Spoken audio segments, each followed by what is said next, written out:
I remember a few years ago, I was in Australia and spoke at an event with some very, very successful entrepreneurs, and they took me out to dinner afterwards, and there was 4 guys and 2 ladies and 2 wives. And I asked them, I think it was like 12:30 in the morning, I asked just everyone at the table, what's your purpose in life? Nobody could answer. 2 people said, I don't know. 2 guys rambled on for 5 minutes, which meant they had no idea. One lady had no, one of the wives said, I don't know. The other wife started talking, and then she broke down and attacked her husband. Simple question, what's your purpose in life? No idea. What color is your tie, Brian? I think it's red. It's red, right? I mean, not very difficult to answer. But people don't know because they never spend any time with themselves. I always say people make time for everything and everyone else in their life, but they never make time for themselves. If you go up to someone who you know and say, like, would you like to catch up for coffee? Let's do coffee. They're like, oh, I can't this week, but I can next week. How about Thursday, 7 p.m.? Perfect. I'll see you at this place.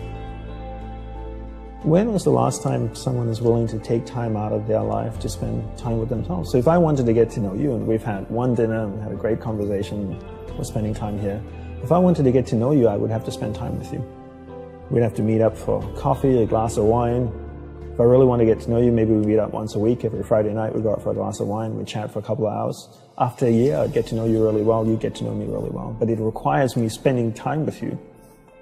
So if you want to get to know yourself, you need to spend time with yourself.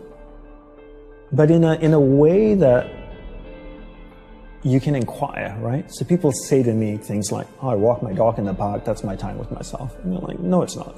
That's you walking the dog. And they go like, oh, I go for a jog, that's my alone time. No, that's you jogging, avoiding traffic, watching where you're stepping so you don't trip and fall over. Spending time with yourself is sitting down, closing your eyes, not interacting with the outside world, and actually going inside and having that conversation. The same conversation I would have with you and say like, hey Brian, so where did you grow up?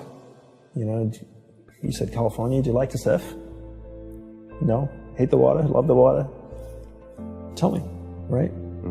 And people don't have that conversation, and because they don't have that conversation with themselves, they don't end up knowing what they want in life. Because they don't know what they want in life, they can't focus that finite amount of energy, and then they don't live a lifestyle that brings them happiness, and most people end up being unhappy as a byproduct. So what is the tool that you suggest people use to start? Is it that focused meditation? Is it just being with themselves alone, asking questions? Yeah, I would say just, take 5 minutes out of the day every morning, and maybe even just do it Monday to Friday and take the weekends off. Wake up in the morning, shower, go to a quiet place in your home or apartment, sit down for 5 minutes, close your eyes. You could do a couple of breathing exercises and maybe just take a few deep breaths to relax yourself, and then start having that conversation with yourself. Same conversation, and then the next natural question is, what do I talk about? Right? Well, what would you talk about if you met a stranger at a bar? Would you just sit there and stare at them? Would you ask questions? What's your name? How are you feeling? What do you think about the election in America? Ask yourself these questions.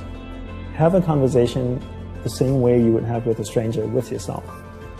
And when you have that conversation every day, the initial conversations would be very superficial. Of how I'm feeling today, I'm hungry, didn't like the show we watched last night. And then after a week, we're not going to be talking about that. If we met once a week for 6 months, by month 3 or month 4, our conversations would be so much deeper, right? We'd be talking about much more personal stuff. And then you'd really get to know yourself. Right, and you're diving deep and just trying to find out what you really want, what motivates you. Right. Who you are, how you're treating the people you love. Exactly. How you're treating yourself. Right. And that conversation doesn't happen on day one. Sometimes it does, but most of the time it doesn't. It comes after the 5th or 6th or 7th conversation, when you feel comfortable, when you can trust the other person with more deeper personal stuff. The same way you have to trust yourself too. Yeah, once you close your eyes and go inside of you, you realize that you're going to see things that you love and things that you don't love, and you have to be prepared for that. And most people can't handle that.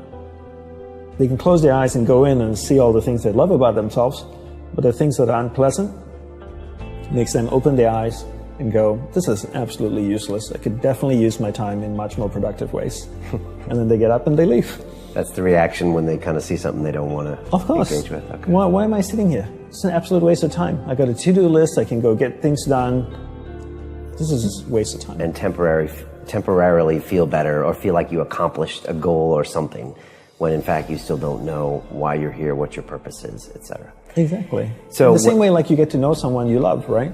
You see all the good things about them and all the not so good things. This is part of the package, right? But you love and accept them because you love that person. The same way you need to take that approach with yourself. But you can't know what you want until you spend time with yourself.